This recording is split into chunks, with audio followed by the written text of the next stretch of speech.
I am that I am. Adamus of outrageous service. Thank you. Welcome, dear Shambra. Last month, we had a bit of a rest, some entertainment for most. We had a little bit of reprieve from our normal gatherings. Today, a little bit different. No awakening show. No, we're going to get right into some new twists and turns. So let's take a deep breath as we launch into this shout. Ah, yes. You'll be begging me for more awakening shows after today. Interesting outfit, dear Linda Visa. Can they see you back home? I mean, way back home. Go ahead and stand up so the entire angelic family can see what happens when you come to Earth. You take on a few lifetimes. And who are you today? Super Shambra. Super Shambra, adorned in gold. Yes. Good. To be or not to be? That was the question. To be or not to be? Whether it is nobler in the mind, yes. Whether it is nobler in the mind to suffer. Does anybody know the rest? Little shakes. The slings and arrows of outrageous fortune. And? Know the rest? That was it? Let's take a deep breath. To be or not to be, that was the question. The question was asked by Hamlet. Should I live or should I die? What's the use? I'm stuck in the suffering of my mind, in these outrageous fortunes, or rather misfortunes, that I'm experiencing. Do I want to be here or do I want to go? What do I do? Can I put myself out of this misery? Asked Hamlet, written by William Adamus Shakespeare.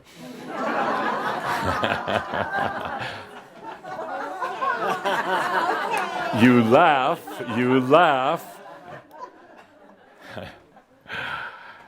So, dear Shambra, the question now is to be aware or not to be aware. That is the question.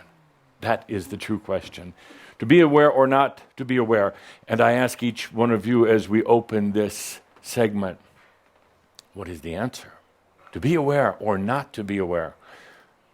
To be aware or not, because the reality is that you are in the Middle Lands. You are in the Middle Lands. One eye open, one eye shut, walking in a world of humans with two eyes closed. In the Middle Lands, not sure what goes next, in the dreaded, despicable Middle Lands of awakening, where there is a desire for hope, but yet at times so bleak, so gray, and so dreamless.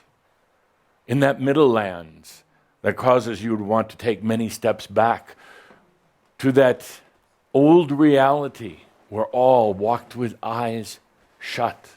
And you now walking in the Middle Lands amongst your fellow humans, one eye open. How do you explain to them what awareness is? The blind man, the blind people, the blind group of humans, and just one eye open you have. How do you explain to them when they beg and beckon for you to come back to that old reality, to that old place of no awareness? You with one eye open and one eye still closed. How do you explain awareness to those who have both eyes closed? How could you possibly explain sight to those who are blind? How could you possibly explain what it is to have some deep inner churning of the soul and the heart to want to move quickly out of the old ways and the patterns of humans, but yet not knowing where you're going to. How do you explain to those with no sight whatsoever? How do you explain the world you are leaving without knowing the world that you are entering? In the Netherlands, in the Middle Lands of awakening, that's exactly where you are. You have no idea that the words I speak to you are of truth or just of some another delirious mind. You have no idea if there is such a thing as an ascended master. You're in the Middle Lands, but you know in your heart that you cannot go back to the world of the blind, to the world of the unaware. And even though you try to do that at times, you try so desperately to return back to that place from where you came, but you can't go back with one eye still open. You can't seem to close both of them. So here you are, drifting on an endless sea, drifting on this sea of troubles, not knowing whether you are aware or unaware, not knowing what comes next, and what do you have to resort to. Not words that others say, not simply the hope that's in your heart. What you have to rely on is you and only you. What you have to rely on goes far beyond the mind, because the mind is the strangest of all the aspects. Let it out, my dear, let it out. The mind is the strangest of all the aspects. You can no longer rely on the mind. It has deceived you. It has created illusions that it has had you believe to be real, when in your heart you know they are not. What you have to rely on is you, but yet unsure of who you are, still trying to find you in this endless sea of troubles, still trying to identify you, something that simply cannot be done. So you dive deeper. You dive deeper into you.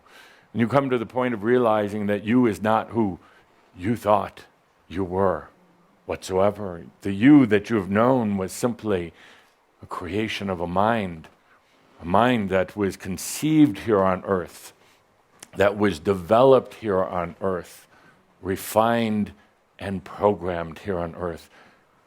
The mind, the strangest of all the aspects, not you whatsoever. So where do you find you? Certainly beyond the mind, even beyond the heart. You find you in those darkest hours that you've had, those dreadful, horror-like, nightmarish, dark hours that you've had. Each and every one of you have had them. Those dark hours when you know there is no going back to the world of the blind and the unaware. Those dark hours when you wonder, who am I?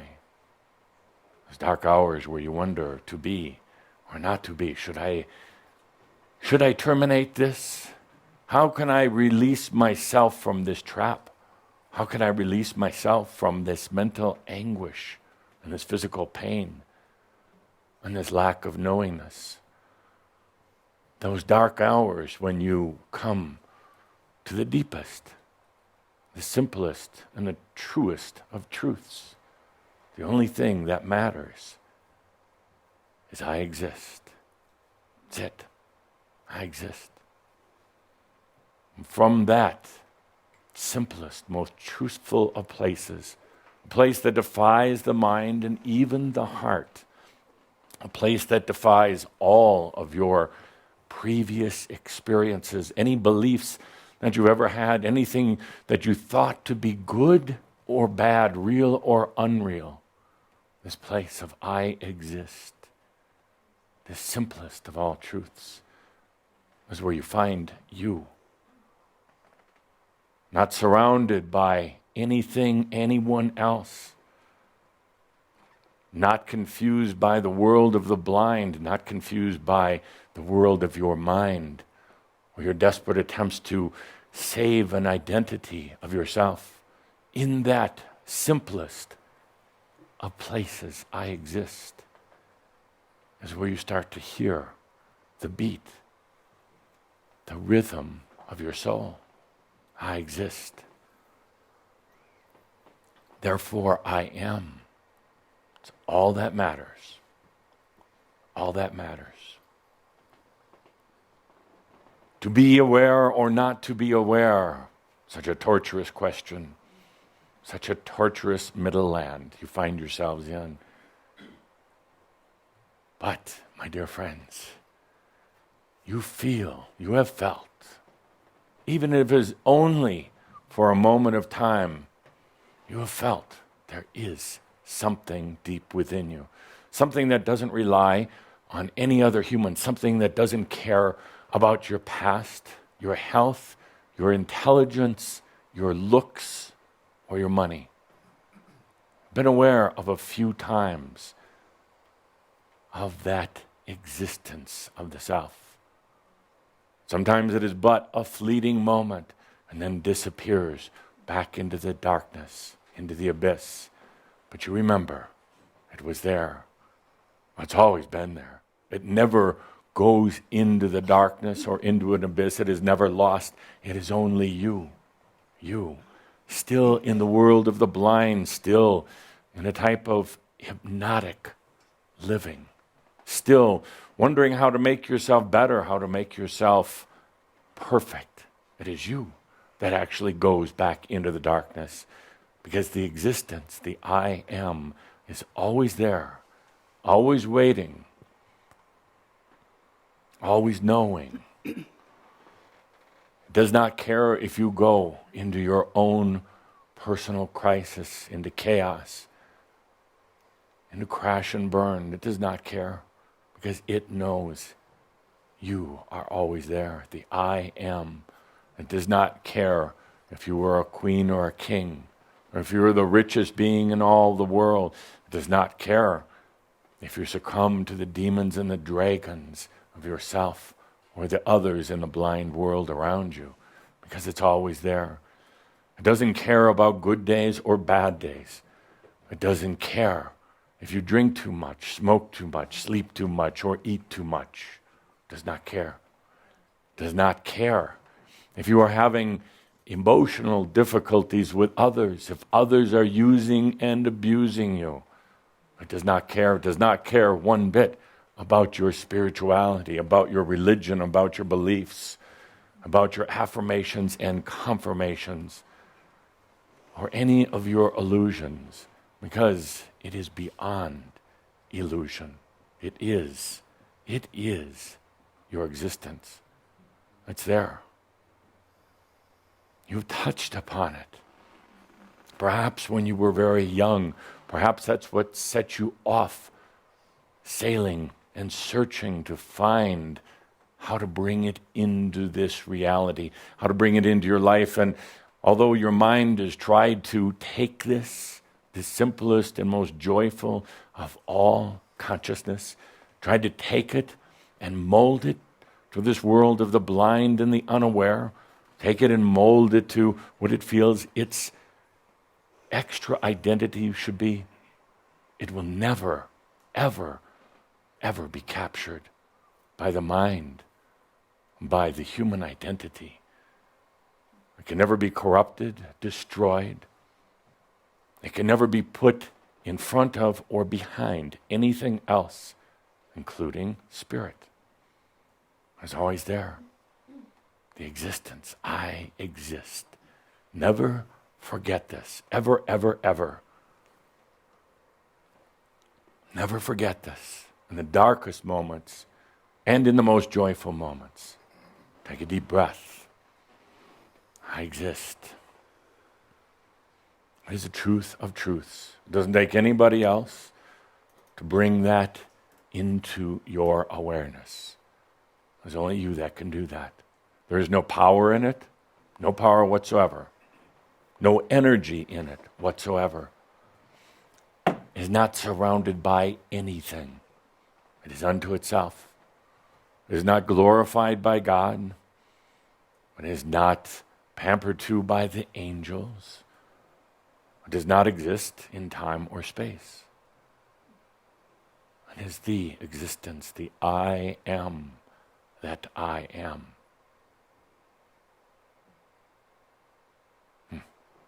Take a deep breath, my dear friends. No game shows today. No game shows today. So you're in this rather odd place, this middle lands of awakening. I've said it before, perhaps it still hasn't touched you, that this is the grandest time of all. This is the grandest time of all, a time of celebration of understanding existence within the world of the blind. Am I being too hard by calling this the world of the blind? Absolutely not. But there's a reason they are blind. There's a reason why you were blind. I don't want to get too philosophical, intellectual about it right now, but there was a reason. Now you're emerging from that. You chose to crawl out of that reality.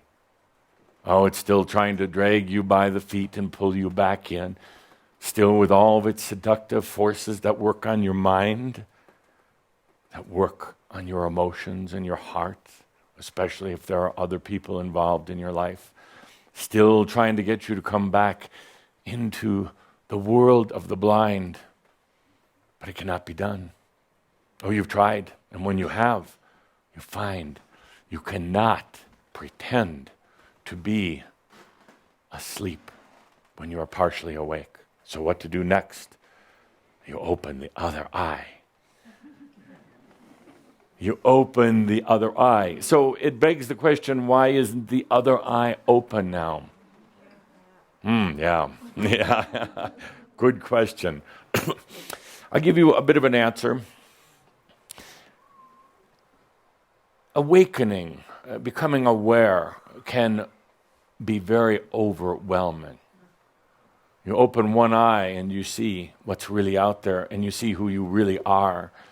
And just the thought of having to open the other eye, the intensity, the true intensity of that awareness can be overwhelming. So you stop for a bit, and you walk with one eye open, one eye closed, and you continue walking in the world of the blind, but once in a while, coming together with other one-eye beings. And you're waiting for someone else to open that other eye first, and then to say, how was it to have both eyes open? How overwhelming, how beautiful. What did you gain? What did you lose from it? Did you die? Did you want to die when you opened that other eye? Waiting for someone else to do it, to open that other eye. But much like you, with one eye open, trying to go back into the world of the blind and explain to them what vision is, it will be very difficult, very, very difficult for one with both eyes open to explain this reality to one with one eye closed, you see. And the only thing you can do at that point as a two-eyed open being, the only thing to do at that point is to look another in the eyes, letting them see both. Words do not need to be spoken. Actions do not need to be taken. Simply letting them see into the eyes, both eyes, of an awakened, enlightened being. It's that simple. That simple. Everything that would need to be said is said in this instant, you see. It's that simple. That simple. My dear friends, this middle lands of awakening, I cursed it. I tried running from it. I tried pretending that it wasn't there. Yet I look back on it now, such a significant, beautiful, poignant time. Please enjoy it. Please do enjoy it. Because you'll look back with two eyes at some point and realize the significance of what you're doing. Really, the significance. Awakening isn't anything I'd recommend to my friends. As I said in our last conversation, awakening is cruel. It is cruel in so many ways. No, I wouldn't recommend it to my friends because then they would blame me for it once they were emerged into its depths, of course. No, so I say, please, dear friend, keep both eyes closed for as long as you possibly can. But you know, in spite of my advice to those with two eyes closed, in spite of my advice, one eye is going to awaken sooner or later anyway. One eye is going to start peeking because there's something within the eyes of the blind who can feel that others are starting to open their eyes as well. And you know how humans are. They just want to get a peek. But in awakening, there are no peeks. No. There is not a peep show in awakening. The men laugh, of course. Because once the eye starts to open, once the awareness starts to come in, you can't stop it. Once you have a little bit of awareness, it begs full awareness, full awareness. It has been my pleasure to work with all of you over these past few years as your eyes started to come open, as that one eye grew open, wide, big, as you came to this point of stopping, saying, I'm not sure it's such a good idea to open that other eye.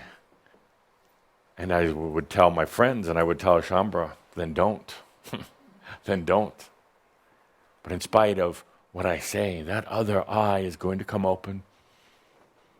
It is going to come open in spite of you. And it's going to come open because awareness desires more of itself. Awareness continues to ask for more awareness, for the dissolution of false realities, for the awareness of itself, and ultimately the feeling, the experience of love for itself. So that other eye will come open, and you can resist it. You can try to force it shut.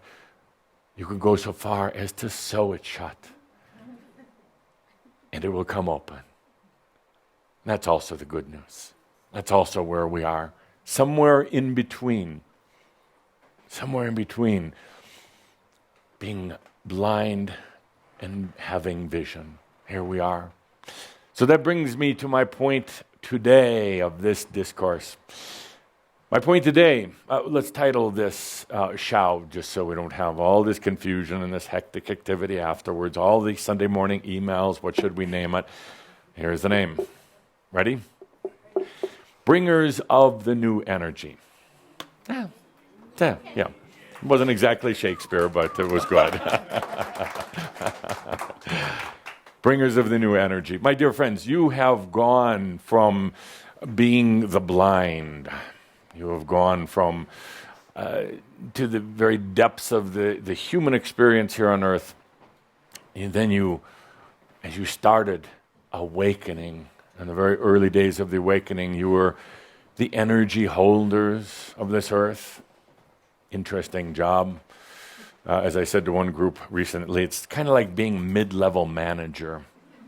Now that's being in the middle lands. That is a curse, I would think. Is anybody here proud of handing a card saying, I am a mid-level manager? I work in a cubicle. I thought that was funny. Don't work in cubicles.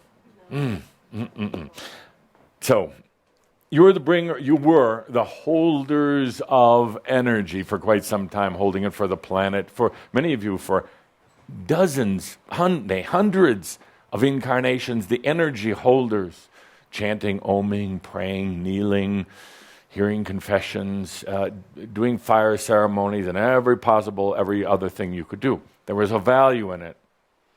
It did help keep a balance of energy on this planet, combined with Gaia and water.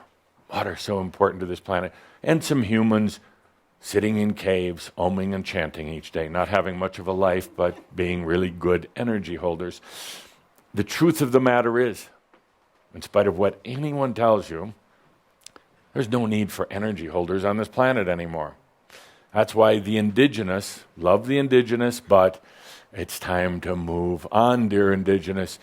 Truly it is. You've been doing it lifetime after lifetime after lifetime. It's time for those who were in the church, the priests and the monks, time for them to move on. That's why the church is slowly dissolving away. We don't need the altars. We don't need the temples as they were anymore. So you were the energy holders. And now comes the exciting part.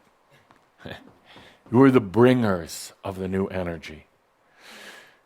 Now, there is energy abundantly around everywhere, but nobody is bringing it in any appreciable quantity. Everybody, as we've talked about, is getting just enough.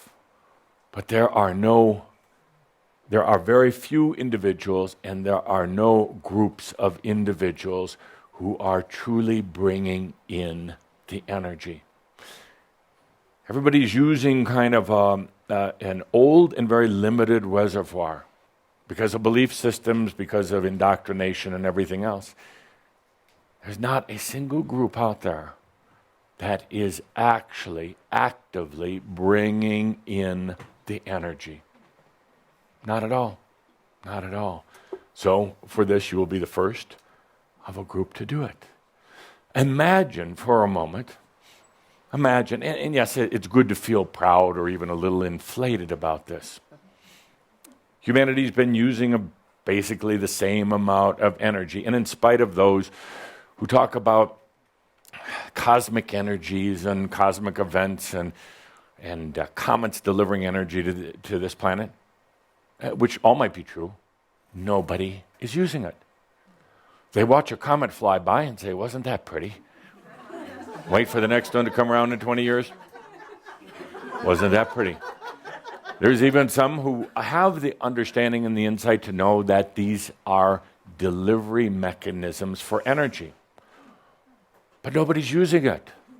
Nobody's using it. It's like the milkman comes by every morning and puts 6 bottles of milk at the door, but nobody ever opens the door to take the milk. It's just sitting there. Now, energy, unlike milk, does not spoil, doesn't sour, doesn't go bad. But sitting there in huge quantities, amazingly huge quantities, available to each and every one. But nobody is picking up the fork and knife to digest it, to put it in their body, to put it in their reality, to bring it in. It's hovering around. Everybody is waiting. Everybody is in a holding pattern. Why? I don't know. Because they're not sure how to do it, because they're waiting for somebody else, because it's hard to do with one eye closed. I do not know, but it's there. So today you're going to have the opportunity, in just a little bit, to be a bringer of new energy, a user of new energy, using it to create whatever you choose. Sounds simple, sounds something like out of a fairy tale. Combine that with 21 crystal caves, we have a tremendous fairy tale story. But it's all very true. Now, in order to understand some of the dynamics, let's talk about energy. I'll go back to the basics, and I'll need the writing board. And I'll keep going back to the basics until you finally get that, aha, I get it. Adamus, why didn't you tell us about this 3 years ago? Go back and read the shouts. Go back and read the shouts. So some of the basics of energy. First of all, you are consciousness. Understand that. You are consciousness. It's the I am. I exist. That's consciousness. It's the first awareness. You are consciousness. We'll just put a dot there. Consciousness. I exist. Consciousness continues to, you could say, unfold. It continues to become. It's not static. It doesn't just stay in its current level of consciousness. To say that it grows isn't quite right, or to expand. It continues to become more conscious. So we put a circle around that, the circumpunt, the symbol for consciousness, the I am. Very simple. You could say also it started with the spark of spirit. You're going to discover sooner or later that that wasn't actually true, but we'll use it. We'll pretend for right now that it was. Hopefully confuse a few of you about that. So, this is the I am. As I said before, it doesn't exist anywhere. It doesn't have a place in outer space of its own. Doesn't need it. It does not exist within time. Doesn't need it. It is totally on its own. It is not energy. This is one of perhaps the greatest illusions, fallacies, or mistruths that humans believe, and even religions, even New Age does not understand that consciousness does not contain energy. Because, first of all, if you thought that it did, and particularly in the way most people think about energy, suddenly you become victim to energy, and consciousness is corruptible in that scenario. But it's not true. Consciousness contains no energy, does not exist in any particular time or space. It is yours, solely yours. Very simple concept, but yet often I talk to groups about this, and they go out the door 5 minutes later, forgetting it, forgetting the purity of the I am. So, consciousness, no energy.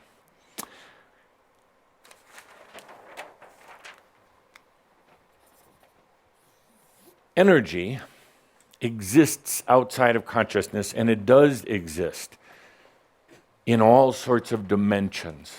Any dimension that consciousness ever visited or imagined. Energy exists everywhere that the consciousness ever felt into or imagined into. Suddenly energy is there. Energy was created, let's call it breathed in. Energy was breathed in by the passion of consciousness. The passion of consciousness is the feeling, and I'm using slightly very human words here, but the passion of consciousness is having the sensory experience of feeling its existence. That's the passion of consciousness. Feeling that sensory, that experiential, hey, I exist. That's the passion right there. That passion of its existence, to know its existence and to feel it, created energy. Energy outside of itself.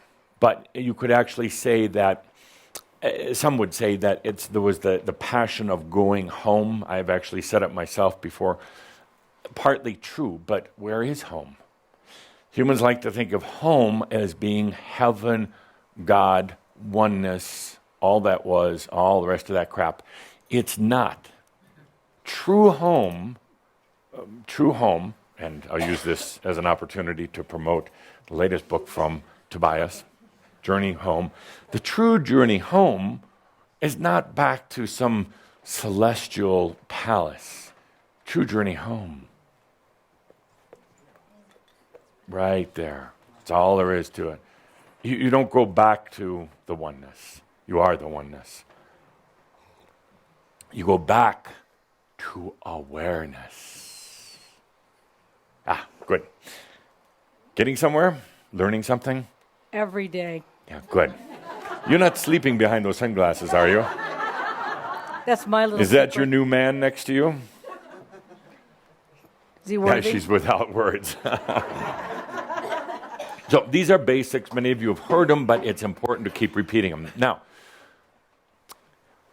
right on the first level, what you call the basic level or the simple level, right around your consciousness is, it looks like a sun now, is a, let's, again, human words, but is a layer of energy that's the most intimate with you. It's only yours. It is always there, but you are hardly ever in conscious connection with it. Because you're in conscious connection with everything else, the walls, the cars, the other people in your life, your aches and pains, and mostly that strange mind.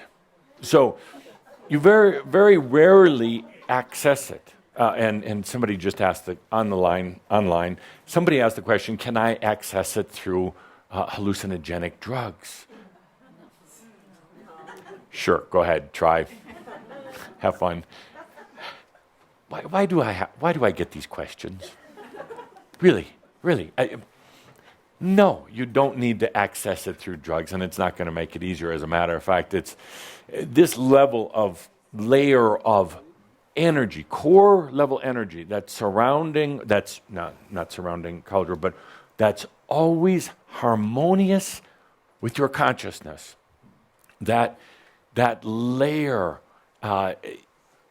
is so in truth and so pure that no, you're not going to get to it with manipulative methods or false methods. Once in a grand while, a few of you might have felt this level. When you do, you're going to have the sensory experience of tremendous love and all things being in order, because this level right around your consciousness follows you around. It's everywhere the consciousness goes. That level and layer is in perfect harmony, resonating with the I am all the time. It's yours. It's your personal treasure chest, if you would, of energy.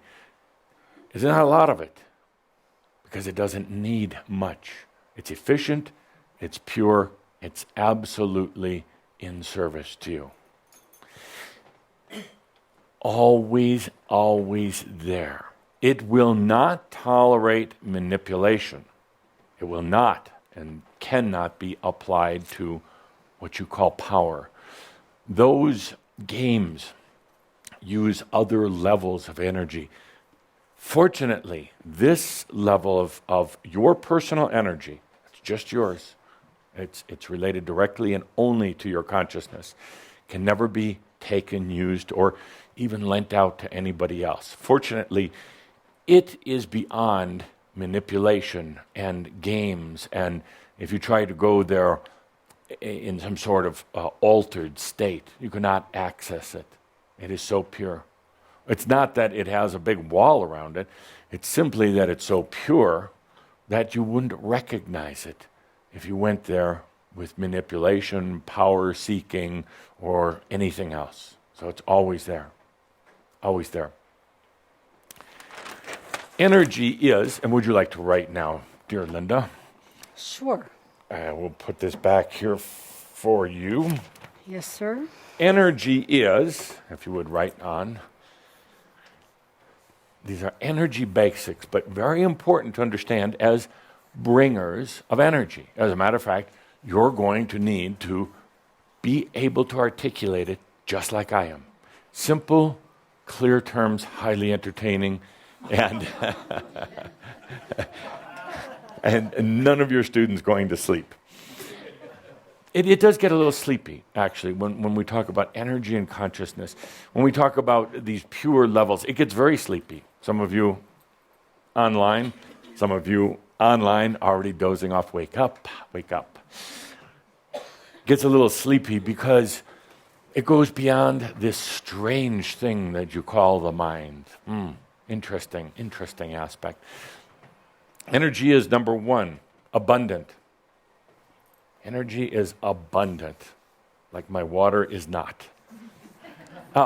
My dear, Sandro, Caldera would like a Pepsi. I would like a coffee. One of each, please.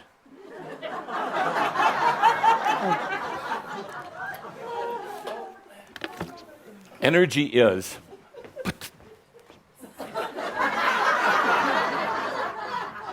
What? Say, energy is abundant. It's a common misperception, and it's an absolute lie, as a matter of fact, that energy is limited. Cash, money, anything like that. Please step back, step away from all the noise of the blind world, and take a look at what's really happening. The stock market up and down. You know the stock market's going to crash in about 3 months. Oh, shit. Oh, no. step back. It doesn't matter. It doesn't matter. It doesn't matter. And it's not necessarily going to. There's a 50-50 chance. Thank you. Sandra. 50-50 chance of it crashing. Thank you, Sandra. Every day there's a 50-50 chance. Step back. Get away from all of this. If you ever feel that things are limited, stop, take a deep breath, back away, and feel into this simple I am. I exist. It's so easy to get sucked into all this. There is a huge abundance of energy everywhere. Everywhere. There's enough energy, neutral energy floating around in this room to power, to fuel this United States of America for a dozen years or more, and still have enough left over to fuel probably half of the rest of the universe. There's so little really understood about physics. I sit in sometimes on these world meetings of scientists and physicists and the like, as they're talking about, so seriously talking about science. They know squat about real science. No, it's not to say science is bad at all. It's actually, science is a wonderful thing because it also takes out some of the macchio. But there's so much more that can be learned. Quantum science, I love that. They're starting to understand that there is so much more going on than what science knows. You realize that in the span of human history, that it has only been in the last second of time, one click of the clock, that humans have actually understood that the earth is round. That's how smart science is dumb. And at the time, people, even some of you, were burned and tortured for even thinking that it was anything flat. Everyone used to think that the earth was like a big dish, and that everything sat in this dish, oceans and land and animal and everything else. Suddenly they learned it's not, it's a ball. Some of you were tortured for thinking that. So imagine if it's only been a click of time since humanity has understood that the earth is round. Imagine what's going to happen in the next 10 years. So, energy is abundant. It's everywhere. It's all around. So as bringers of new energy into this planet, and bringers and users of new energy into this planet, always understand it's abundant. If you ever think limitation, stop, back up, feel into all the energy that's available. Energy is everywhere. It doesn't have to be in physical form. It does not have to take on mass. It does not have to be measurable to be real. And that's part of the problem. Energy is measured now in terms of money or in terms of fuel, in terms of calories, in terms of all these measurement systems. But it's so abundant, and it's always there, going in and out of reality, replenishing itself. It's not measurable. So, number one, it's abundant. Number two, energy is literal. Energy is literal. What I mean by that is it responds literally to the passion. It responds literally to the passion. It responds just a tiny little bit to the mind, to all the thoughts. You see now, something like worry and fear actually have more passion in them than thinking about paying off your bills or thinking about your plans and your goals. You realize how little passion is in plans and goals, but yet fear, that has a certain passion. There's a expression, there's a sensual expression in that. Energy is literal. It doesn't care about good or bad. It does not know. Energy works with the passion literally, and it doesn't matter if you are a terrorist trying to blow up half of Kansas City. Sorry, Kansas City. If you're a terrorist, energy does not care. It's just very literal. It responds to passion and to action. Now, it's the action of the consciousness, the desire to be. So energy is literal, and it doesn't care about good or bad, anything else. So when you're, as bringers of energy, remember your passion. Linda, would you put in parentheses underneath that, your passion? When you get into that thinking about, and that manipulating, how am I going to use my energy now? Stop right there. You're putting yourself in a box. The brain is a very strange aspect. The brain knows very little about energy. As a matter of fact, I'll go so far as to say the mind is actually intimidated by energy because it does not create energy, it never has, and it's very clumsy in dealing with energy. So the mind is intimidated by energy. The mind will literally restrict the level of energy that's coming into your reality because it doesn't understand it. It can't trap it. It can't own it, although it tries. And it tries and tries and tries. So as the mind is rather intimidated by it, it will shut it down. The mind is part of the issue with the other eye not opening. What happens if all this energy comes in? And this is one of the dilemmas you will be faced with as bringers of the new energy. Now what do? Now I open my other eye, at least partially. Now I got all this energy coming at me, with me every moment. What do? And I already can tell you, so save your cards, letters, and emails, and your nasty thoughts. You're already going to come back to me and say, okay, as I agreed on this May 4th, 2013, I agreed to be a bringer of new energy. In other words, bring it right into my reality. And you know what, Adamus? Now I'm not sleeping at night.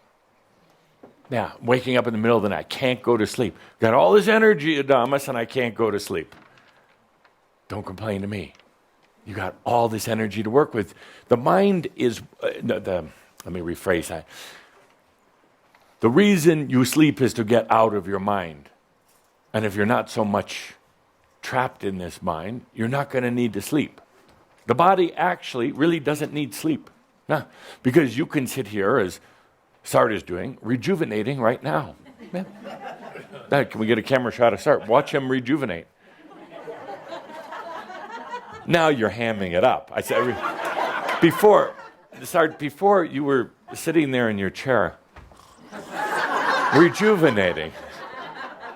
The body doesn't need to sleep, the mind does. So, back to the point. Energy is literal, it responds to your passion. So, as a bringer of energy, what's going to bring it in? The passion, the desire. Creates a little conflict. Big conflict. Because there is a mistrust of your passion. Your past experience, love that past experience, crap. Your past experience says, but yes, when I expressed my passion, I was put down.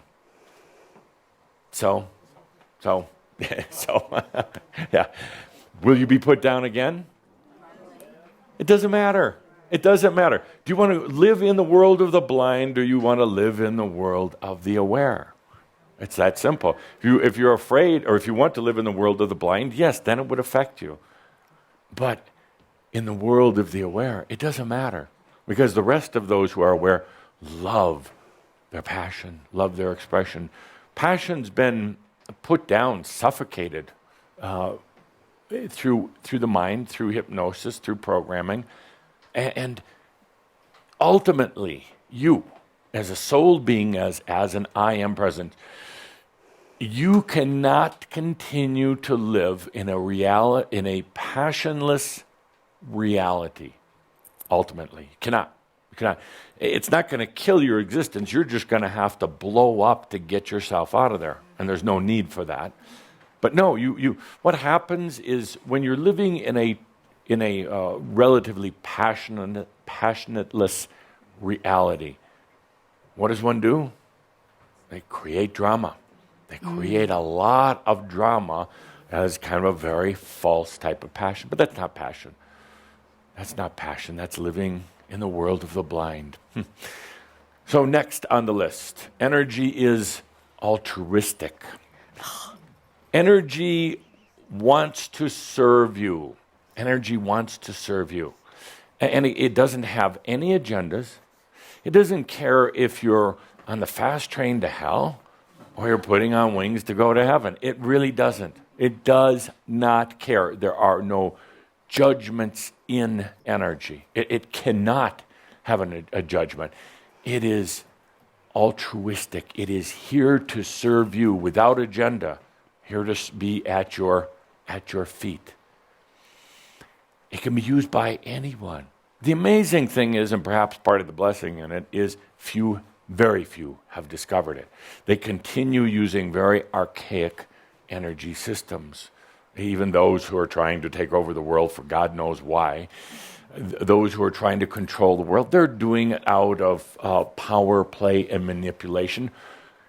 They would never even consider trying to take over the world, rule the world, run the world, have all the money in the world. They would never even consider it if they knew how easy it was to have all the energy that you want. It's abundant, it's literal, and it's here in service. Why would you then need to amass money or take over the world or anything like that? It's absolutely literal. It's here to serve you. Actually, before you even have to say anything. Thank you. Thank you. So these are the basics of energy. Please remember these, because one day you will be in front of your students telling them the very same thing. Not necessarily going to be playing DVDs of a Crimson Circle class. It will probably be in your own words, in your own way. There are so many misunderstandings about energy. And most people feel energy is doled out, or life, whatever you want to call it, is doled out from someplace else, something else. Thank you. Those who don't believe in an afterlife believe that energy basically comes from how smart or manipulative they are. Those who believe in some type of afterlife generally believe that energy is doled out from either a group of angels or God or Jesus Christ based on how good or bad you are. Totally unreal. Energy doesn't care. It has no agenda. It doesn't care if you're going to try to blow up the universe. You see, because energy is simply responding to passion. the core level energies that I just drew on the board, the core level energies really understand that your consciousness can never be taken. And that level of your energy can never be taken. So there's really no worry about any of that. So the universe could disintegrate tomorrow. Energy and consciousness, true energy, doesn't really care. Who cares? What cares? The mind. The mind. Let's call it human consciousness. One day, hopefully in your lifetime, humans will begin to understand a consciousness. And I'm not talking about God shit here. I'm talking about, some of you are dozing off here. Yeah, God shit. It is. Humans have manufactured this tall wooden statue and call it God. And they say, if you don't believe this God is going to do terrible things for you, you're going to spend an eternity in hell. Well, you're already in hell, so now it's just anything else is good from this point on. It's a tall wood statue because you can burn it. It's not real. Oh. It's not real. I'll go so far as to say, for those who are really analyzing this, I'll go so far as to say God is a human creation, period. God was created and continues to endure through the human mind. You don't go into outer space somewhere and suddenly traveling down the dimensional corridors and suddenly, oh, God, there you are. Oh, I've been wondering where you were. Here you are, off in dimension 4,521,000. No more Pepsi for you. I think something else is in there. It's going to be interesting in your lifetime to see the changes in the understanding and the connection to God. There was a time, Atlantean times, there was no understanding of God, but no real understanding of an expanded consciousness either. In Atlantis, there was a search for source energy, but and it was, the Atlanteans, you tried to find it in trees and woodpeckers and in stones and in the center of the earth, and when that didn't work, out in outer space, then consciousness started expanding to the point where you came up to, well, I haven't found it anywhere else. Let's make up a god. And then religions got in there and really solidified it and put a lot of rules and abuse on it. And so here we are.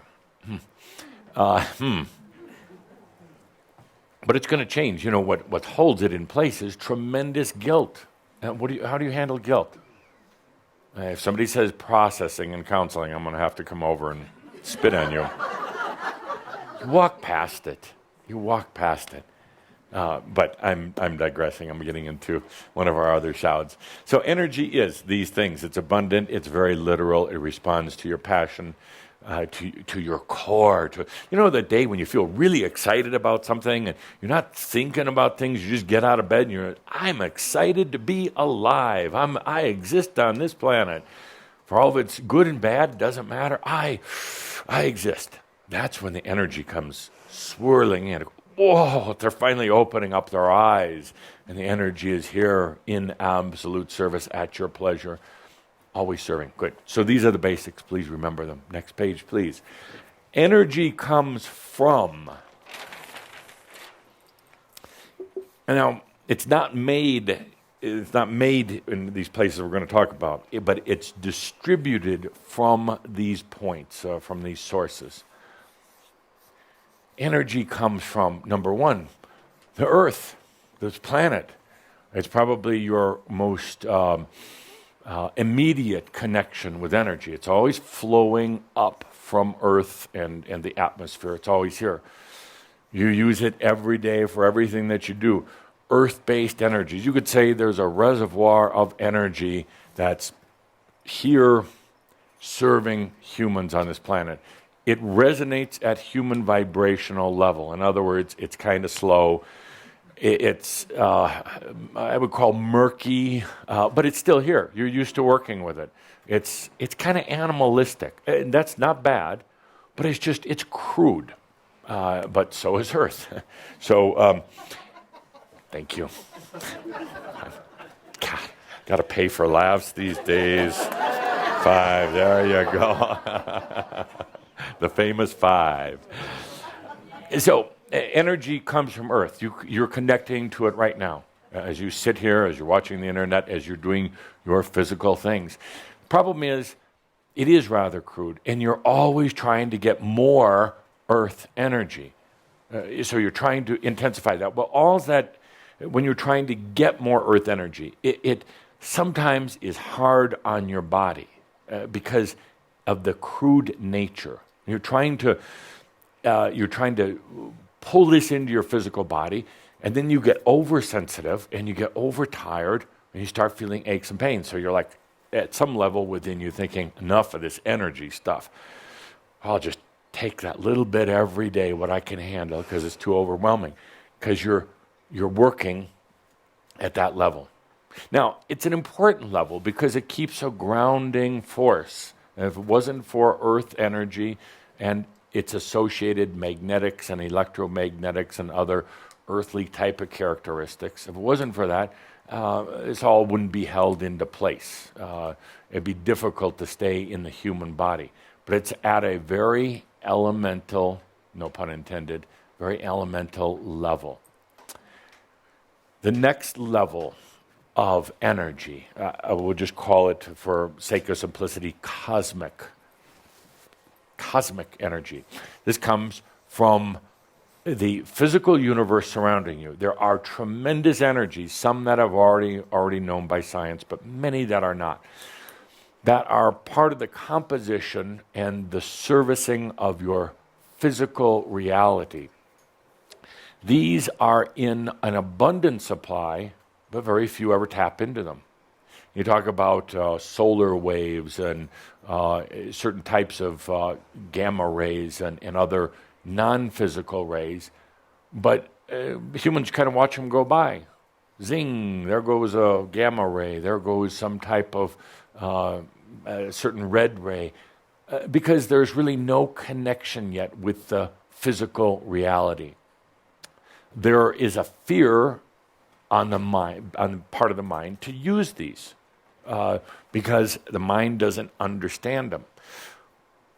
The interesting thing is the mind is never going to really use them. Mind isn't going to use them. The body will.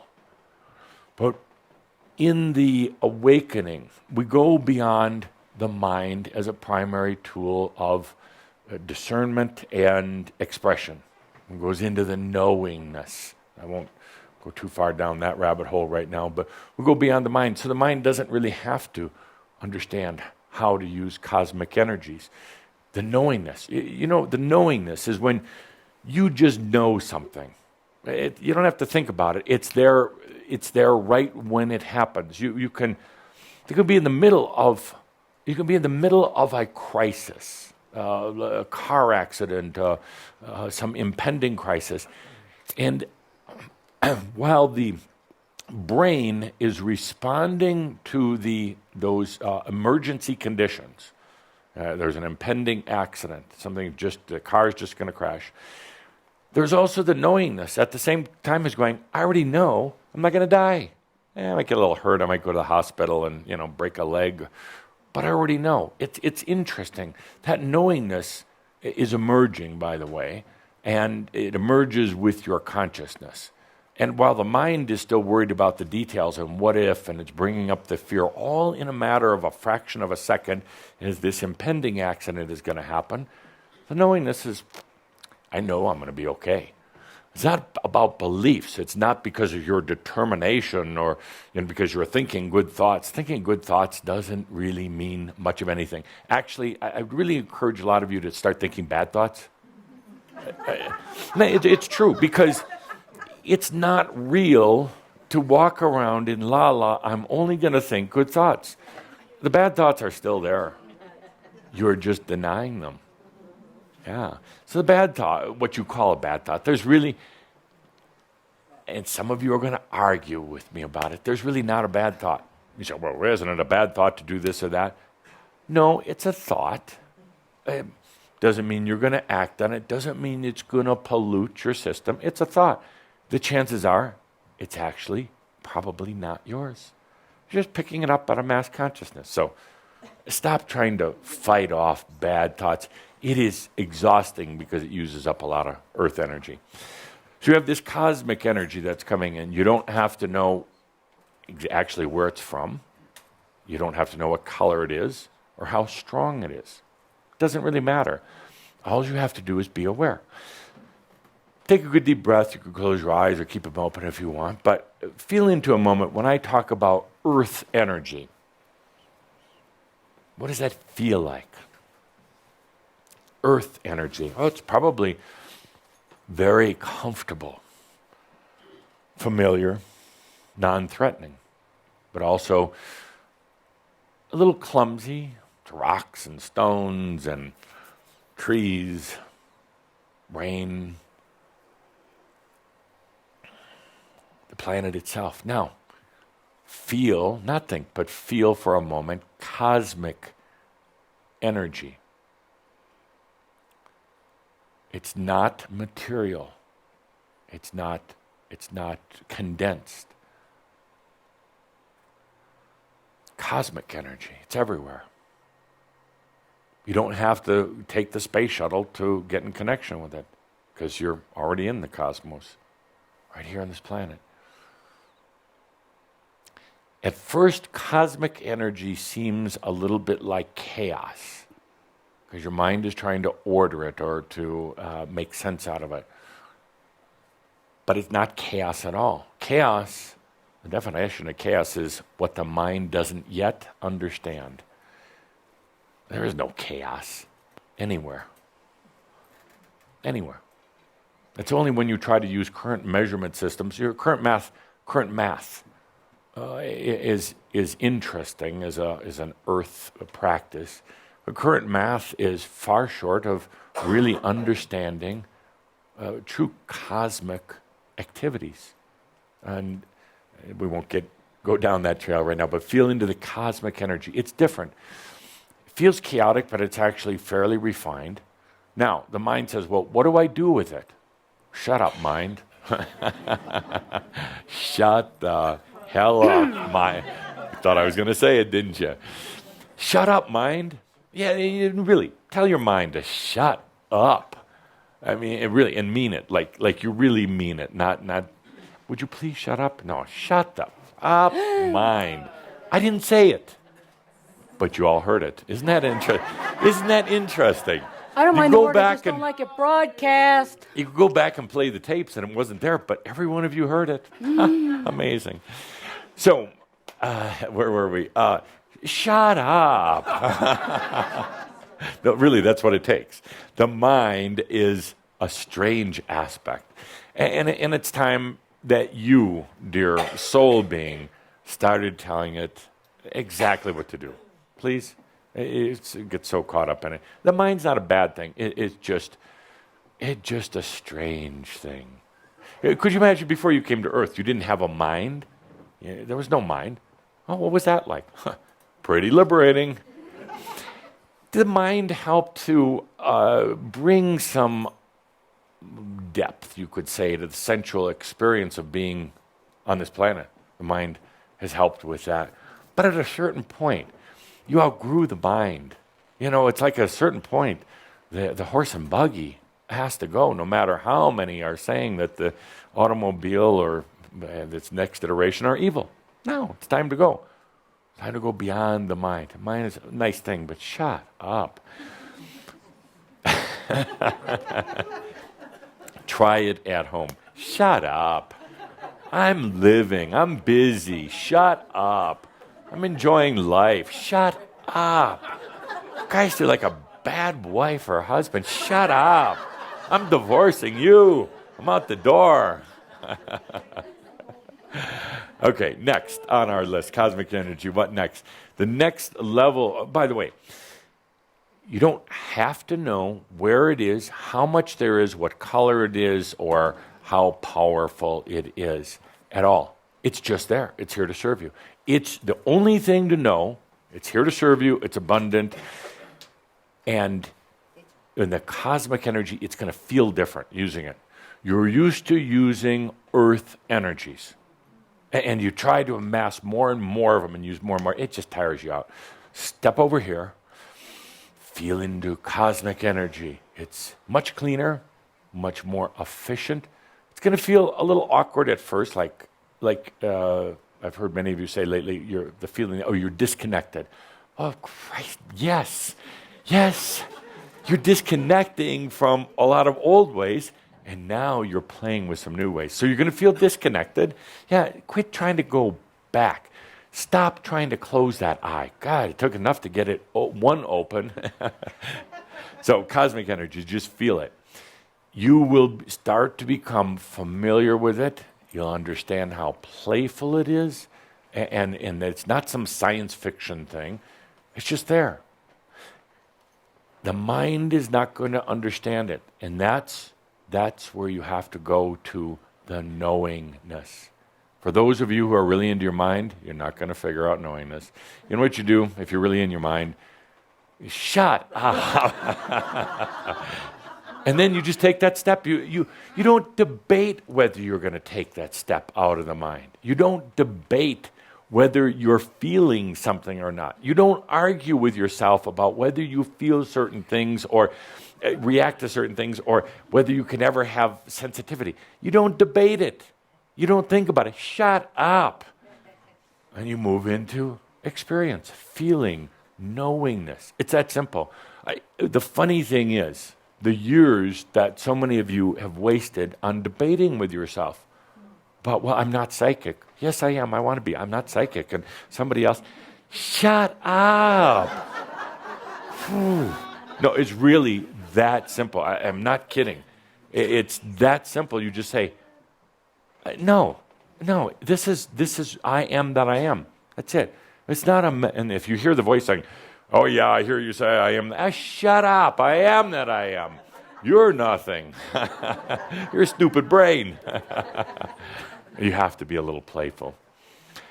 Because if you don't, you get caught in that brain. You start, well, I can't say that to myself because isn't that bad karma on me when I say shut up to my mind? And isn't that negative? Shut up.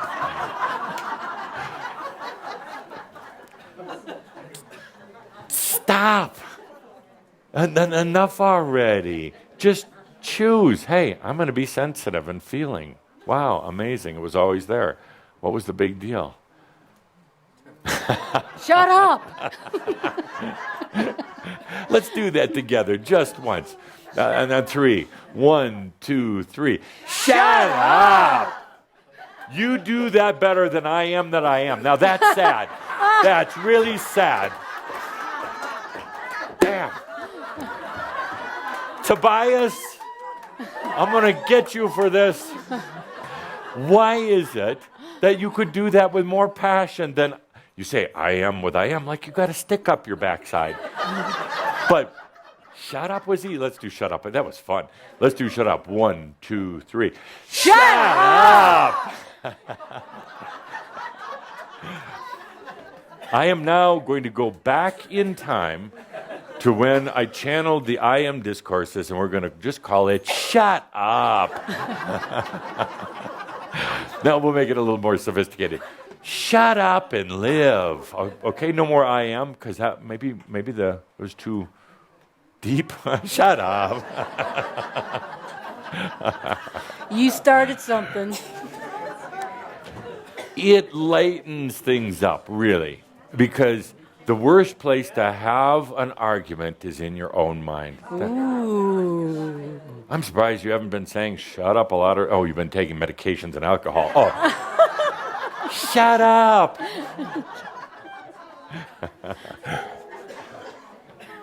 So we should put it on our schedule for next month to do a shut up competition. Now, how much body language how much energy can you bring in just by saying shut up in a passionate way? Huh? And we'll judge to see how much of it was earth, how much was cosmic, or the next level of energy that's available to you right now. Crystalline. Oh. Now, please understand that these energy, these mechanisms here are strictly distribution mechanisms. The energy is not created actually in any one of these three levels. They are strictly distribution methods. So is it like, do you get your milk delivered at your front door? Do you go to the convenience store for it? Or do you go down to the farm and milk the cow yourself? They're just different distribution methods, different ways of getting it. Crystalline energies are very ordered. They're very aligned. The cosmic sometimes feels kind of chaotic, even though it's not. Earth, very sluggish. Crystalline will align itself with you. And crystalline has the, by the way, cosmic energies, I think we're going to have to write a book. Cosmic energies do not trump or rule earth energies at all. Cosmic energies, earth energies work independently, but cosmic cannot tell earth what to do for the most part. So it doesn't rule over earth energies, nor earth ruling over it. Although earth energies have an interesting way of almost sometimes suffocating cosmic, but it doesn't rule over it.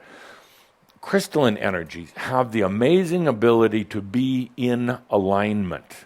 They tend to stay very pure. They don't get caught up in all the goings-ons and the agendas of cosmic and earth, which tend to be more physical-oriented. Crystalline is non-physical, very pure, but it can manifest. It can come down through cosmic and earth in crystalline forms. And that's why you have crystals that you wear that are buried in earth and are beautiful. They are, you could say, it's the crystalline energies, not universal, it's the pure crystalline energies making their way down. It's kind of almost like a reminder that at the more core level of things, they're in alignment, they're in order. Crystalline energies there is no power in them. There is what you would call power or density in earth and cosmic energies, but crystalline, there's no power. So for the most part, you're not going to feel them in your typical sensory receptors. You're not going to feel them. You're not going to feel a little buzz in your brain. You're not going to feel it as a ache in your arm or anything like that. Because there's no power, there's no aggression. They're in their pure form. So most beings in the universe, most humans also, totally unaware of them, go right by. Because most beings are looking for an element of power or force. And there is none within the pure crystalline. You could argue and say that when they make their way down to earth as crystals, they have a certain amount of power, but think in its pure form. These crystalline energies are extremely efficient. Not much is needed. There's a lot of it out there, but not much is needed. Crystalline energies came into being when the next form of energy I'll talk about, when this next form of energy desired for expression, for manifestation, for playing. So the crystallines aligned with this primary level of energy, and crystalline energies can control cosmic and earth. Now, there are those who would say later on that I probably shouldn't be saying that because I guess you could call it kind of a secret. Because if anybody got their hands on this, that it would be a way to really mess up an otherwise messed up universe. It'd be a way for, let's call it the bad guys, to get a really potent weapon in their hand. I'm not so worried about it, because for one to truly understand and to access crystalline energies, they have to be in a clear consciousness. Some of you are saying, well, how come I've never really felt crystalline energies? Well, because that other eye wasn't really open. But now as it comes open, you'll be aware of crystalline. Just feel it for a moment. It has no force to it. In other words, you're not going to feel pressure from it. It has no weight to it. And in its purest form, it has only, having to use human terms again, it has only a hint of color. And that's not actually totally a true statement, but the best I can get with words. What you would say by color is a hint of its own character or direction. There are a multitude of different types of crystalline energies, and therefore each has a spectrum range, a color range, associated with the tasks that it loves doing. And they're all available to you. You can almost see it like a big crystalline wheel with all these different facets and all these different edges on it. And they're all available to you. And some of these crystalline energies are more adept at certain things that will serve you. To really understand the crystalline energies, to be aware of them, you have to have awareness. So that's why somebody with a really negative agenda, it'd be hard for them to access these. But crystalline energies do trump earth and cosmic. In other words, they can rule over. When they rule over, they don't dominate as in enslaving cosmic and earth. What they do is, because of their efficiency, they can very rapidly align cosmic and earth's energies with it. And cosmic and earth respond very quickly. They change their physics, their dynamics, everything about them, and they line into the crystalline. When I talk about 21 crystal caves of the earth, it's exactly what I'm talking about. Exactly. These are distributors, thank you. These were storage mechanisms and distributors of crystalline energies. They are not earth, and they are not cosmic. And many of you perhaps didn't feel them because you were looking for power or effect. You're looking for some sort of response, particularly through the mind. And that's probably why you didn't get it. And you also look for association. You like to associate something that you're thinking or feeling with something that happened to you in the past. It will be very difficult right now to associate with crystalline energies because, contrary to what any of you say, especially some will come later, I've been working with crystalline energies for 50 years. No, you haven't. Because you haven't. You might have been working with crystals. That's a different thing. Crystals of earth, but not true crystalline energies. Because if you had been, this world would be a different place. And you wouldn't have to be telling me that you've been doing it for 50 years and trying to impress everybody. Gesundheit. You must have sneezed over there. That's true. The master doesn't walk around telling everybody they're ascended at all. The master doesn't walk around saying, I've been working with crystalline energies for 50 years. You know why? It's like the person with one eye open, going back to the world of the blind, trying to explain what it's like. They'll never get it. So they don't try it. They don't try to tell the blind to open their eyes. They have compassion for the world of the blind and the experience that they're going through.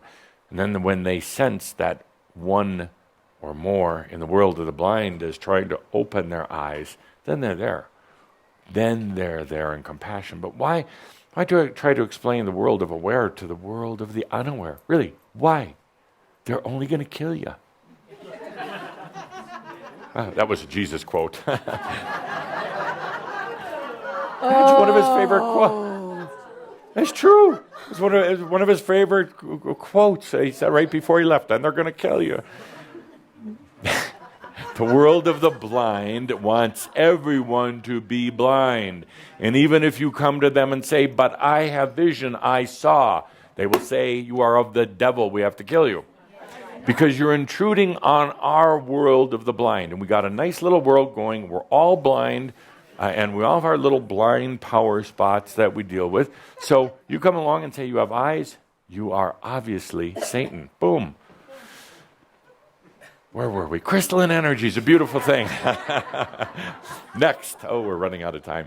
Next. The next level, the one I talked about before, core energy. I'm going to call it the I am energies. The I am energy is this, what I talked about before. It is immediately in the closest proximity to your consciousness. It is the level and layer that's always there. You could say, in a way, that it is what some have called the great central sun. But the great central sun isn't a community thing. It's not a group thing. It's your central sun. So what happens is the consciousness attracts this legion, beautiful legion of energies immediately around it. There's nothing closer, you could say, between the consciousness, the I am, or what you call the soul, and this level of energy. It's right there. It's right there. It will then attract these other forms. It is the original energy that you created for yourself, but it is totally unlike crystalline, cosmic, or earth energies. And again, it doesn't have any force or power to it. It has no limitations in its capabilities to manifest. It responds to the true, you could say, creativity of the I am, of the soul. It will align other energies. I'm trying to think how to say this. It doesn't do it for you. It calls in the other energies for you. It's not what you would say would be a energy of construction. It doesn't actually do the work. It's the foreman. That's a good way of putting it. It's the foreman energy. It doesn't actually do anything other than command other energies, crystalline, cosmic, and earth. And it's very good at this. And again, it is extremely efficient. It doesn't need time. It doesn't even consume its own energy. This core energy, the I am energy, is so brilliant, it consumes no energy. It's the rudimentary energy, the foreman of all the others. Problem was, along the way, as humans, getting into this strange aspect called the mind, you got out of connection with that, and it doesn't care. It's still there, and it doesn't care if the human aspect is just playing with earth energy. Doesn't care. But when the human who starts opening the eyes, particularly two eyes, and starts to say, I am aware, I'm the I am, using earth energy to incarnate myself here, and now using cosmic energy to expand my abundance here, and now using crystalline energies to expand my awareness here and all other places, it does so. You tap back in to these core energies. But remember, this is very important to remember, the I am energy is not a worker. It is an aligner. It is the general who's going to command these other energies. So don't go to your I am energy and saying, as a human, well, here's what I need $1,000 to... No. Stop, take a deep breath. It's there to align, to command crystalline, cosmic, and earth. Make sense? A little bit. Okay. Now, we'll continue with this discussion until you're sick and tired of it. The point is, What's the signal that we're sick and tired of it? Shut up. I don't care. I don't care. Now, actually, I do care if you tell me that. If you tell me that, I want it said with passion and meaning. I want it said with a song. Shut up! Like, not just shut up. If you're going to say it to me, be ready for me to come back and say it to you. And then we'll see where the passion is. Shut up! Okay, so where are we? Let's take a deep breath. We'll shift gears. We have a few minutes left, and I want to do a feeling, experience. Not a marab, but it's going to be an experience. A couple of points. You've been used to using earth energy. It's very crude, it's very old, and very slow. We're going to go beyond that. You are the bringers of energy, cosmic and crystalline. And you're going to learn to come back into resonance with your core I am energies that respond to passion. Very simple. Stop focusing on money or abundance or those other things. Start looking at how you're going to bring in these energies. How do you bring in energies? Passion. Passion. You bring in energies and passion. You do not force anything. And if you find yourself forcing or getting all caught up in your head, just stop. Terminate the experience. Start over some other time. It's the passion, and it starts with the passion of choosing life. By the way, a long time ago, Tobias categorized all the areas of human strife fairly easily. He said that there were problems in relationships. There are problems with abundance, double duh.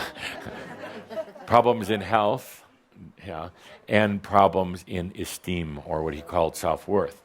And these were kind of the four categories. And what happens, you tend to get into these and consuming a lot of energy, worrying about them, but never doing anything. All of these can be brought into balance. And then there is a fifth category, but it's not about strife. It's only about the extent you're going to allow it out, and it's joy. It's joy. So that would be our new fifth category, but it's actually not anything, you're not trying to resolve or balance it. You're just trying to see how expressive you can be with it. You have all this energy available to you. You've been used to using mostly only, earth energy. Now we're going to bring in the rest. But that's the dilemma for today. Sounds good. What the hell are you going to do with it? Wow. That's what I thought. I'm leaving now. Sart told me to shut up. I could hear Sart saying, don't challenge us like this. I was doing okay, just getting by. And I come here once a month to get a little, whatever I get here. And shut up. Don't put all this stress on us. No. What do you want? What are you going to do with all this energy? Create what? Everything. Good. That's good. Anything joyful. It doesn't matter. I'm not going to give you the answer. This isn't the awakening show. It's up to you. But it will bring in some conflict, you're going to get into your head, and you're going to, in the next, 2 days, 5 days, you're going to be thinking a lot. I don't know what to do. You're going to exhaust yourself, and you're going to say, I'll come back to it later. Later is going to be next month, but next month I'm going to put a microphone in your face, and I'm going to say, what are you going to do with that energy? You're going to say, well, I don't know. And I'm going to say, you can't say I don't know here in this room. Otherwise, you have to go to the penalty box, that little... There's a phone back. There's a phone in the penalty box. How about that? Call God. He said, I don't care. Shut up. Listen to Adamus. I'm busy. The dilemma is going to be, what do you do with this energy? You've been asking for it. You've been crying for it. What are you going to do with this energy? It is here. It's available right now. I got 21 caves filled with energy and hardly anybody tapping into them. And this energy is abundant. It's clean. It's here to serve you. Nobody's tapping into it. Yeah. They're diddling with it. And diddling means they're putting their toe in and go, oh, I went to the crystal cave. Shut up.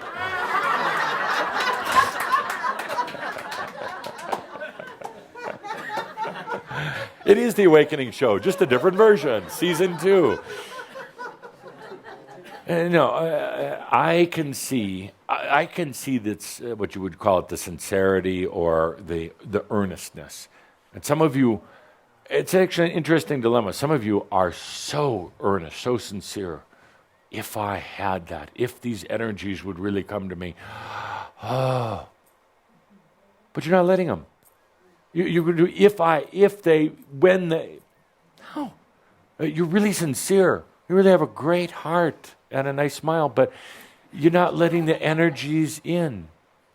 And others of you are wonderfully full of Makyo.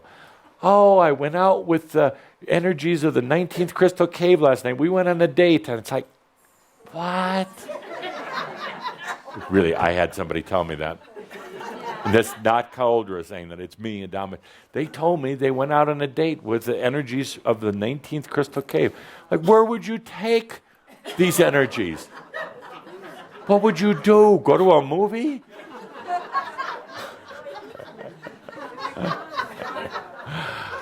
You wouldn't believe what I have to deal with. We have a few minutes remaining. We'll have a little music. We'll do a little experience, kind of like a mirab, but kind of not. Doesn't matter what it is. It's the experience of feeling these different layers of energy, earth, cosmic, crystalline. My friends, whether you like it, if you're sitting in this room or you're listening in online, you're reading this, you are a bringer of new energy. Not for anybody else, please, that's not. It's just for you. You are a bringer. When others seeing that you can bring the milk home, they're going to start bringing the milk home. When they see that you, David, can access energies like that, command them, have them come around you like a well-trained troop, army troop, they're going to say, how do you do that? I want some of that. And you're going to say, you're not ready. and they're probably not. Because if they're just drooling at the mouth for some energy, they're probably not.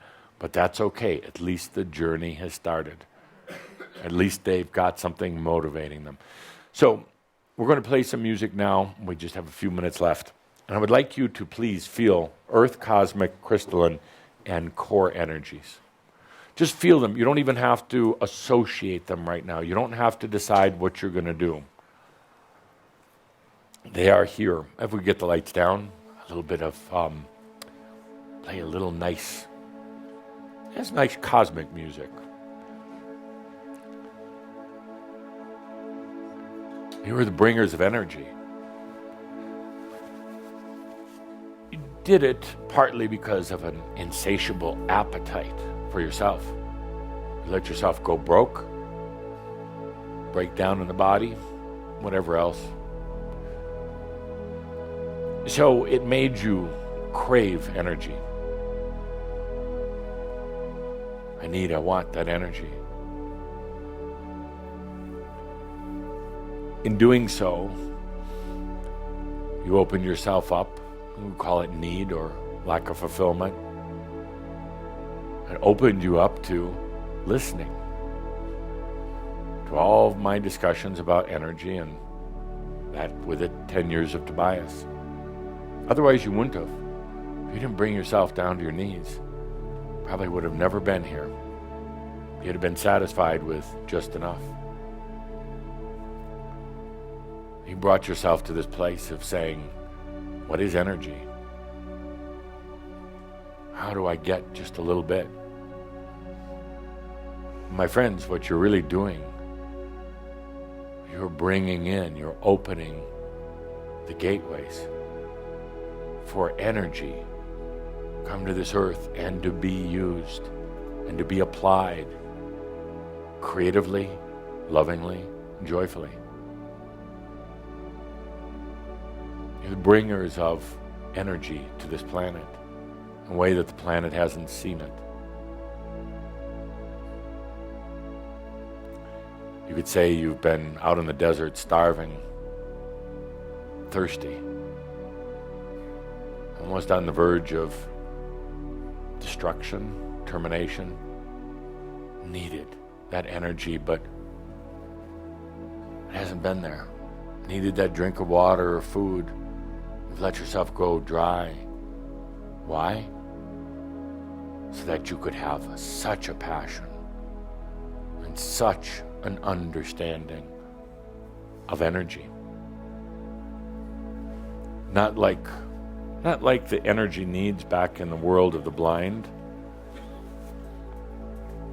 but energy needs, energy fulfillment in the world of the aware. Those needs are quite a bit different. Those desires are different. And back in the old world, the asleep world,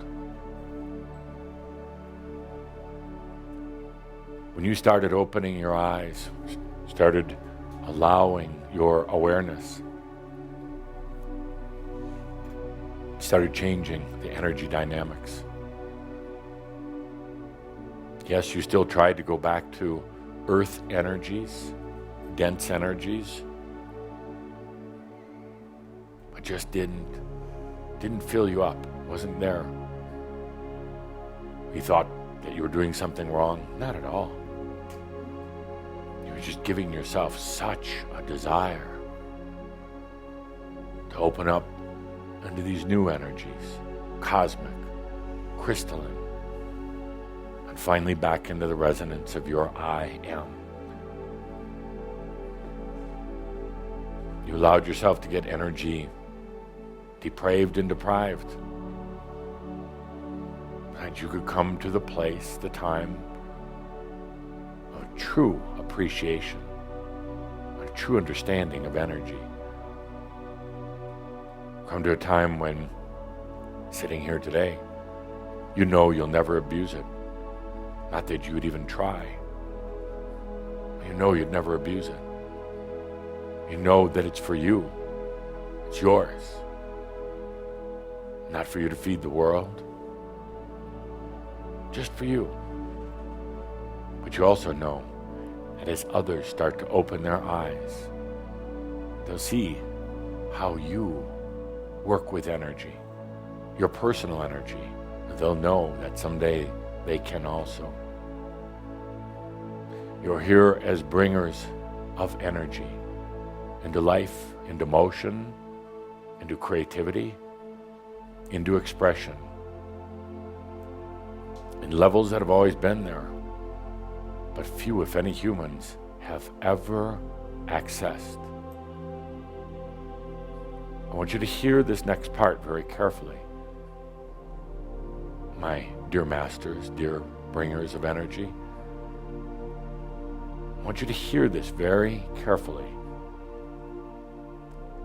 The few who came before you and became the masters, the few who came before you, never had to take into consideration the use of energy. But you do. What's different about you and the masters of the past, whether it was Yeshua or Tobias or Buddha or any of the others, what's different? They knew they weren't staying on this planet. There was no consequence, no consideration about using energy. They had the knowingness in this impending crash with their ascension, their awakening. They had the knowingness that they weren't going to stay. They didn't stay for a couple of reasons. They wanted to be on the other side to work with you here. They didn't stay because the energies were much more dense and because they didn't have fellowship, camaraderie with other open-eyed beings. So they never studied energy. It wasn't a consideration for them. But here you are, becoming embodied masters. Masters in awakening, Energy will be a way of life for you. Energy will be your primary tool for creating what you want. Primary tool to use, whether it's simply putting the food on the table that you choose to eat, whether it is paying for the house you want to live in or the car that you want to drive. Or energy will be your primary tool for your interdimensional journeys, your what you call teletransportation, appearing wherever you want, anytime you want. Energy will be the primary tool for your physical rejuvenation to keep that body ageless, healthy. The masters who came before you, they did not need to learn about energy. Energy applied here on earth. But my friends, dear masters, we teach this now to each and every one of you. His energy will be your tool, guided by your consciousness and your awareness, brought forth to you in your own life, with the knowingness that when it's done once, it can be repeated. In other words, if you do it, others who come next will be able to do it also. As bringers of energy, you're going to bring it into your life. You're going to feel it in all of its different elements and states, sensations and responses. There'll be times when it confounds you and frustrates you, but other times when it gives you total fulfillment, total ease. You've been used to dealing with just earth energies, very rudimentary, very harsh, very clumsy. We're going to start bringing in cosmic, crystalline, come back into alignment with the I am energies. There'll be an ease and a grace in it. It's going to bring some of you to tears, thinking about those harsh lifetimes dealing with just earth.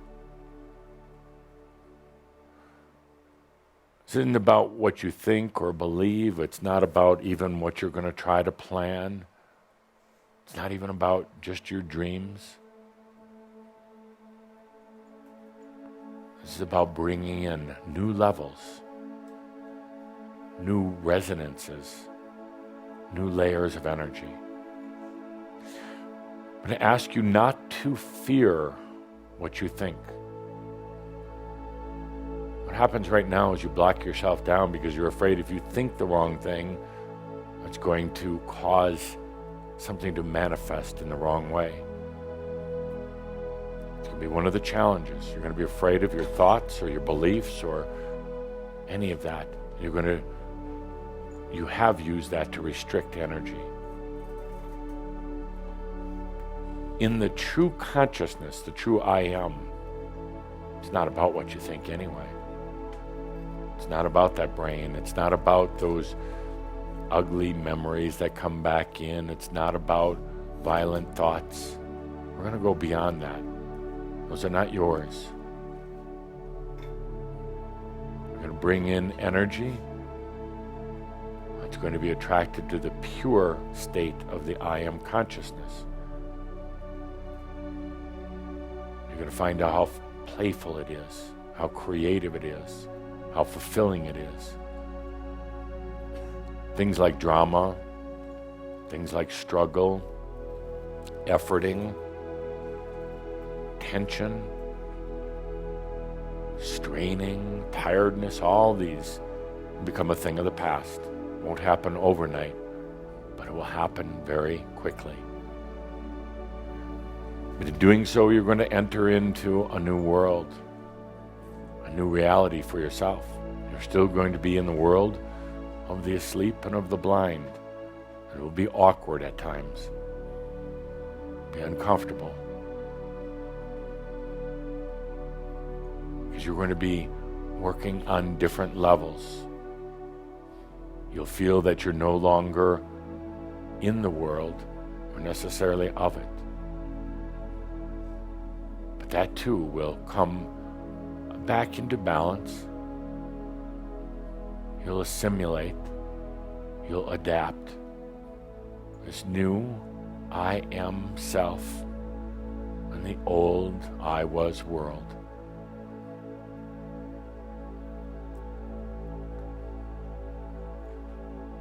The masters of the past, they only had to release their bodies and leave. That was the big challenge for them, letting go of the physical body. You, my friends, you, it's about what are you going to do with this energy? You've been asking for it. My, how have you been asking for it? What are you going to do with it? How are you going to let it serve you? As I said, we'll discuss it in our upcoming sessions. It even goes beyond your dreams or your imaginations. Definitely goes beyond the mind. Let's take a deep breath on this day, this milestone day. And by the way, I'll point this out once again, make this offer once again. If you're not interested in being a bringer of energy for you into your life and your life only, if you're not interested, if you're just tagging along to see what the others do, it'd be best you leave now. A, we don't want you. B, it's going to hurt too much. And C, you don't belong here. If you're here out of just fascination, you want to be a spectator, it's not the place for you to be. It's not a judgment. It's just reality. For those of you who stay, we will access these energies. Crystalline, cosmic, earth. Get back into the core. Let's take a deep breath. It's a milestone. A marker, as Tobias called it, a point of separation. One step further now from the world of the blind and the asleep. One step now, a little out of the center zone of that middle land of awakening. And it was comfortable to stay in that middle land. It's like you open one eye but not the other. You got to the middle land of awakening. It was comfortable. A little awkward, but comfortable. Now in this next step, as bringers of energy, we're going to go out of the middle zone. We're going to find that one eye twitching, that eye that's still closed, is going to start twitching. You're going to wonder if it's time to open it or not. Now, part of you will resist. Part of you will want to open it. When that twitching starts, and you wonder what's going to happen next, and that aspect of the mind pops in, all of its fears and its questions, just remember, take a deep breath and remember, as you exit out of awakening middle land, no matter what, all is well in all of creation. Oh, shut up. Thank you, my dear Shambha. Thank you. Thank you.